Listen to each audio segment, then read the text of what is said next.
ઈસુ પિતરની સાસુને સાજી કરે છે. લૂક 4:38-43.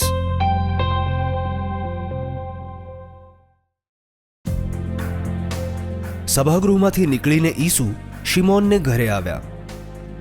શિમોનની સાસુને ખૂબ તાવ હતો અને લોકોએ એમને સાજી કરવા માટે ઈસુને વિનંતી કરી. ઈસુએ તેમની પાસે જઈને તાવને ધમકાવ્યો અને તાવ જતો રહ્યો. તે જ ક્ષણે ઉઠીને તે સૌના સેવા સત્કારમાં લાગી ગઈ.